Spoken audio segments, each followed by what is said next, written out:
दुनिया का सबसे महंगा घर जो इतना महंगा है कि ये भारत के ताजमहल को भी टक्कर दे देता है। इस घर की कीमत है 4.6 बिलियन डॉलर्स यानी करीब 40,000 करोड़ रुपए।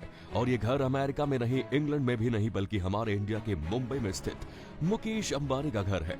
इस आलीशान घर के अंदर एक कमरा है जो स्नो से भरा है। इसमें 168 लग्जरी कार्स का गैराज है और 3 हेलीपैड्स हैं। मूवी देखना हो तो टीवी या स्मार्टफोन पर नहीं, आराम से मूवी थिएटर में बैठकर देख सकते हैं। और आइसक्रीम खाने के लिए पूरा आइसक्रीम पार्लर ही बनाया हुआ है।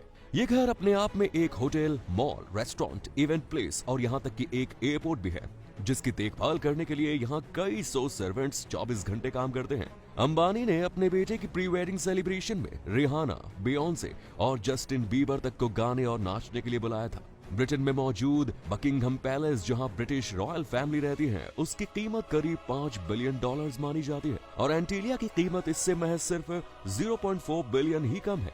इसका शेप ऐसा लगता है जैसे किसी बच्चे ने ब्लॉक पीसेस को एक के ऊपर एक रख दिया हो। इसकी हाइट 173 मीटर्स है और इसमें 9 हाई स्पीड एलिवेटर्स लगे हैं। लेकिन सरप्राइजिंगली इसकी इतनी लंबी हाइट के बावजूद एंटीलिया में सिर्फ 27 फ्लोर्स हैं, जबकि इतनी हाइट की बिल्डिंग्स में नॉर्मली 60 फ्लोर्स होते हैं। ऐसा इसलिए क्योंकि एंटीलिया के ज्यादातर फ्लोर्स पर सीलिंग्स काफी ऊंची है। साथ ही इसको एक ऐसे डिजाइन किया गया है कि ये बिल्डिंग मैग्नीट्यूड 8 तक के अर्थक्वेक को आराम से झेल सके। हैरानी की बात यह है कि मुकेश अंबानी की फैमिली सिर्फ ऊपर वाले 6 फ्लोर्स पर रहती है। नीचे के 6 फ्लोर्स तो उनकी 168 लग्जरी कार्स के लिए पार्किंग स्पेस ही बनाया हुआ है। जिसके बाद 7th फ्लोर पर उनके कार्स के लिए एक सर्वेंट सेंटर है और यहाँ कार्स को ऊपर तक ले जाने के लिए भी लिफ्ट लगी है। अब जैसा मैंने आपको पहले ही बताया, यहाँ 3 हेलीपैड्स हैं, यानी चाहे अंबानी फैमिली हो या मेहमान, उन्हें एयरपोर्ट तक जाने की कोई जरूरत नहीं। बेसिकली इस आलीशान घर को सिर्फ अंबानी फैमिली के नहीं, बल्कि उनके वीवीआईपी गेस्ट्स को भी एंटरटेन करने के लिए बनाया गया है, जिसके लिए यहाँ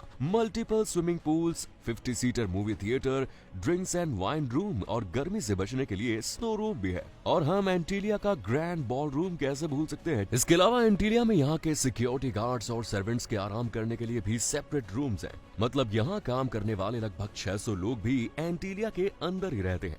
रात के समय पर एंटीलिया में लाइट शो भी होता है, जिसको देखना एक अमेजिंग एक्सपीरियंस होता है। आपको बता दें कि मुकेश अंबानी ने एंटीलिया के अंदर इंडियन कल्चर को शोकेस करने की भी पूरी अरेंजमेंट की हुई है। जैसे यहाँ एक डांस स्टूडियो है जहाँ ट्रेडिशनल परफॉर्मेंसेस होती हैं और मुकेश अंबानी की वाइफ नीता अंबानी, जो खुद एक ट्रेन्ड डांसर है, वो इसका पूरा ध्यान रखती है। एंटीलिया के 2 फ्लोर्स तो पूरी तरह हेल्थ और वेलनेस को डेडिकेटेड हैं, जहां spa, massage parlour, yoga centres, gym और यहाँ तक कि एक जकूजी भी है। एंटीलिया के 8th फ्लोर पर भगवान गणेश का एक बेहद खूबसूरत मंदिर है, जिसकी सीलिंग क्रिस्टल और गोल्ड से बनी है।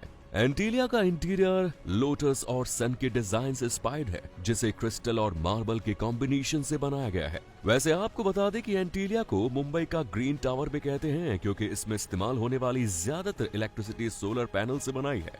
अब आप सोच रहे होंगे कि आखिर एंटीलिया में कितना पावर कंजप्शन होता होगा। आपको बता दें कि ये आलीशान घर एक दिन में लगभग 2125 एवरेज इंडियन हाउसेस के बराबर इलेक्ट्रिसिटी का यूज करता है। और अगर ये इलेक्ट्रिसिटी सोलर पैनल्स की जगह नॉर्मली आती तो इसका मंथली बिल लगभग 70 से 80 लाख रुपए होता। वैसे इस आलीशान घर को क्रिटिसाइज करने वालों की भी कमी नहीं है, क्योंकि ये उस शहर में है जहां एशिया का सबसे बड़ा स्लम धारावी भी मौजूद है और जहां कई लोगों को 2 वक्त का खाना भी नसीब नहीं होता। अब आप इस बारे में क्या सोचते हैं, कमेंट्स में बताएं।